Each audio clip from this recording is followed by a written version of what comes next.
Okay, good afternoon friends.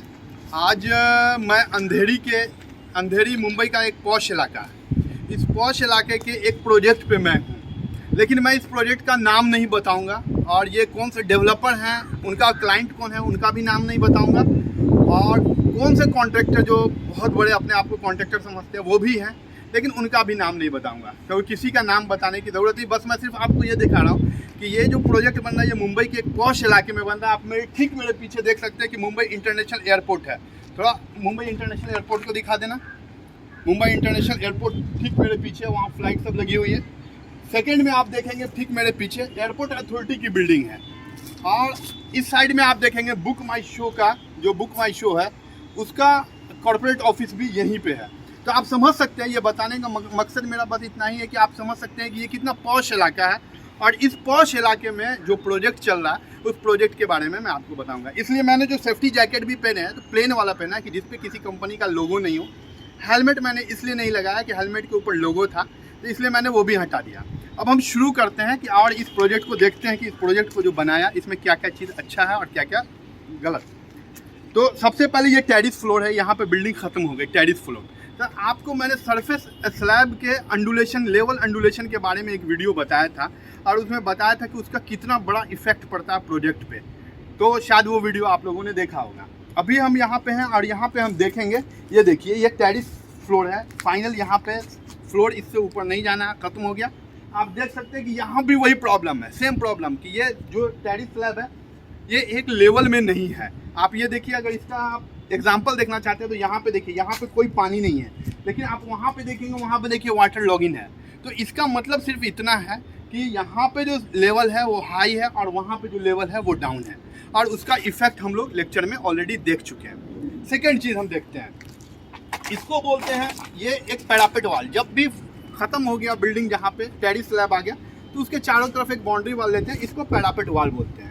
Parapet वाल RCC में भी ले सकते थे, जितने पॉश इलाके में ये बिल्डिंग कर रहे थे उस हिसाब से ये वॉल हम आरसीसी में ले सकते थे, लेकिन यहाँ पे भी कॉस्ट सेविंग की गई। कॉस्ट सेविंग इस तरह किया गया कि यहाँ पे आपको ब्लॉक में लिया गया, ये ब्लॉक में लिया गया, तो यहाँ पे कॉस्ट सेविंग है। इसके ऊपर ये दिया गया एक कोपिंग बीम दिया गया, और यहाँ पे आप देखेंगे तो एक छोटे छोटे कॉलम्स को लिया गया।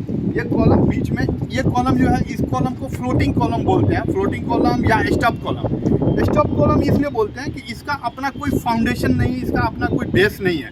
ये कॉलम जो निकाला गया है ना, ये टेरिस स्लैब के बीम में से ही निकाला गया है ये सारा कॉलम। तो ये लिया गया, ये इसलिए लिया गया ताकि ब्लॉक वर्क एक लंबे स्पेन में न जाए, उस स्पेन को छोटा छोटा किया जा सके।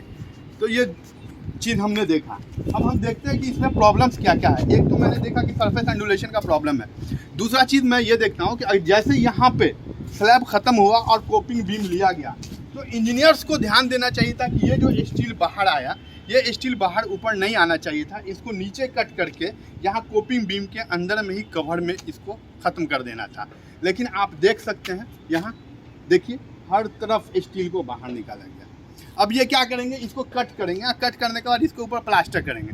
अब प्लास्टर जब क्रैक होगा तो ये फिर रेनफोर्समेंट एक्सपोज होगा और यहाँ से रस्टिंग चालू होगा, क्रोजन चालू होगा और बिल्डिंग में प्रॉब्लम्स चालू होगी।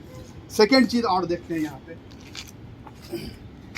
एक और देखते हैं, ये स्लैब से जब कॉलम निकाला गया था, आप ये देखिए ये रस्ट ऑलरेडी लग चुका है यहाँ पे।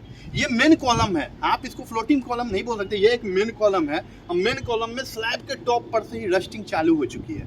तो आप देख सकते हैं कि अब इसका बाद में अंजाम क्या होना है। सेम आप ऊपर देखिए, इसको जूम करना, दिखाना, यहाँ देखिए, यहाँ भी जो कोपिंग लिया गया उसकी भी ये कंक्रीटिंग किस अच्छे ढंग से की गई है कि क्लियर रेनफोर्समेंट एक्सपोज है। आप ये सब चीज़ देखते रहिए। ये देखा हमने, ये सारी कमी है, ये किसी भी कीमत का होना नहीं चाहिए, रेनफोर्समेंट दिखना नहीं चाहिए। और भी मैं आपको दिखाता हूँ, ये कॉलम आप देख रहे हैं, ये सब कॉलम का आप फिनिशिंग देखिए। वहाँ देखिए ये सारे हनीकॉम्स हैं, माइनर हनीकॉम्स, छोटे छोटे हनीकॉम्स हैं। लेकिन आप वहाँ जब लिफ्ट के पर्दी में वॉल में देखेंगे, वहाँ दिखाना, वहाँ तो वहाँ पे क्या है, आप देखिए इतना बड़ा हनीकॉम्ब है, वो सारा हनीकॉम्ब है। वो क्यों हुआ?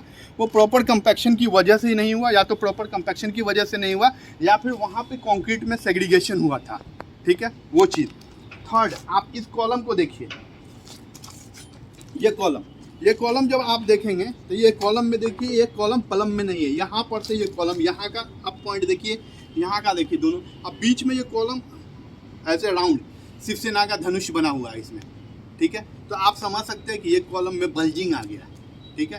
तो ऊपर में पैरापेट पे है इसलिए इतना इफेक्ट नहीं पड़ेगा, लेकिन अगर हम जब नीचे में देखेंगे तो नीचे में एक बहुत बड़ा इफेक्ट पड़ने वाला है। तो आप सोचिए कि मुंबई के अंधेरी के पॉश इलाके में जब इस तरह की बिल्डिंग बन रही है और इतना बड़ा बड़ा मेजर मिस्टेक हो रहा, तो बाकी इलाके का क्या हाल होगा। ठीक है, ओके, थैंक यू।